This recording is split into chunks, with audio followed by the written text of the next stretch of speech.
government has rescued 6 pregnant teenagers from an alleged baby-making factory in Umunya, Oyi local government area. Hi, welcome to What's Happening. These are the top 10 stories. At number 1, a bill seeking to amend the Electoral Act has advanced, securing its second reading in the House of Representatives. Sponsored by Francis Wave, the proposed amendments include conducting simultaneous general elections to optimize resources and curb the bandwagon effect.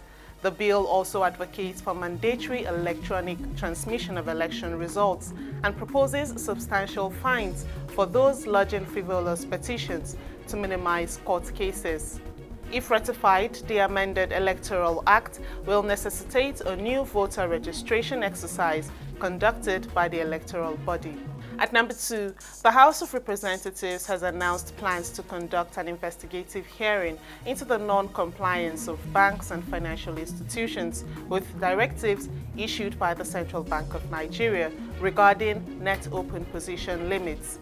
This decision followed the adoption of a motion moved at the plenary today by Honorable Babajimi Benson, highlighting concerns over the steady rising in the exchange rate of the dollar against the naira and the reluctance of banks to implement CBN's policies aimed at curbing speculative activities. At number 3, the Anambra State government, in collaboration with security agencies, has rescued 6 pregnant teenagers from an alleged baby-making factory in Umunya, Oyi local government area. The operation was uncovered during a routine inspection by the State Health Facility Accreditation and Monitoring Unit. The facility, named Mother and Child Hospital and Maternity, was found to be operating without proper registration. Authorities are searching for the self-acclaimed doctor, Mr. Odili Osai, who is allegedly involved in the illegal operation. The Commissioner for Health urged residents to report any illegal activities related to healthcare services in the state. At number 4, the Economic and Financial Crimes Commission, EFCC, has established a special task force in all its zonal commands to address the issue of dollarization in Nigeria's economy. This move comes amid concerns about the use of foreign currency for transactions within the country. The EFCC has also invited proprietors of private universities and other institutions charging fees in dollars for questioning.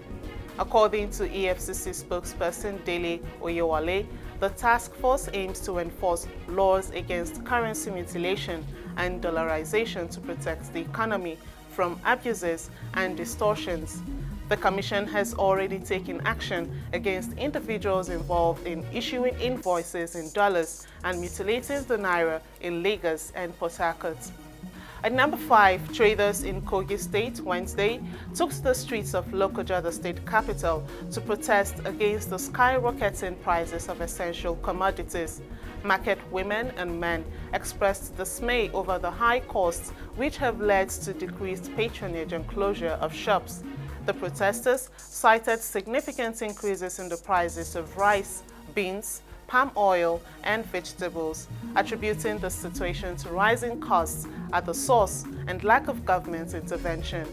They urged the government to subsidize locally grown commodities to alleviate the burden on consumers. At number 6, human rights lawyer Femi Falana San has called on the Economic Community of West African States, ECOWAS, to convene an extraordinary session to address the deteriorating human rights and rule of law situation in Senegal. This follows President Macky Sall's decision to postpone elections, which Falana views as a threat to democracy. Falana advocates for targeted sanctions, including travel bans and asset freezes against Sall and his government officials responsible for violations of democratic rights. He argues that such actions are consistent with ECOWAS treaties and protocols. Falana reiterated the importance of upholding constitutional principles and respecting the will of the Senegalese people, urging ECOWAS leaders to intervene promptly to safeguard democracy in the region. At number 7, The World Bank's recent food security update revealed persistent global food price inflation with significant impacts on low, middle, and high-income countries. The Albinism Association of Nigeria and advocacy groups have urged the government to address unfair food pricing and subsidize cancer treatment costs. They highlighted disparities in retail and wholesale prices for staple foods and called for regulatory interventions to ensure fairness in the market. To address the crisis, the World Bank stepped up its response to the global food security crisis, making $45 billion available to support food and nutrition security initiatives worldwide. This includes funding for short-term interventions and long-term resilience measures aimed at benefiting millions of people, particularly women who are disproportionately affected by the crisis. At number 8, the Honorable Minister of Sports Development, Senator John Owen-Eno, has successfully secured the sum of 200 million naira to support the Super Eagles of Nigeria at the ongoing 2023 Africa Cup of Nations in Ivory Coast. The funding, provided by the Progressive Governors Forum under the leadership of Governor Hope Uzodinma of Imo State, aims to motivate the team ahead of their semi-finals match against South Africa. Senator Eno expressed gratitude for the swift action taken by the forum and emphasized the Super Eagles' commitment to bringing home the AFCON trophy. At number 9, a new report reveals that Nigeria's cinemas generated 7.2 billion naira in revenue in 2023, with over 2.6 million admissions recorded.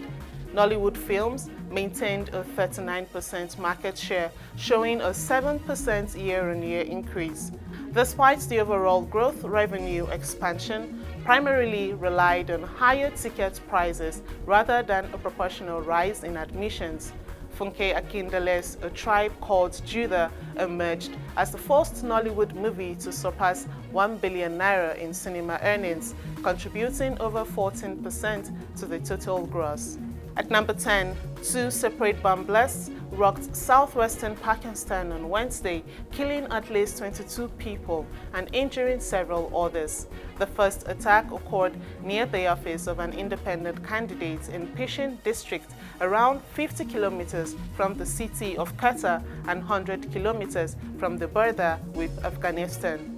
The second blast targeted the election office of a candidate for the Islamist Jamiat Ulema-e-Islam Party in Kila Saifullah City.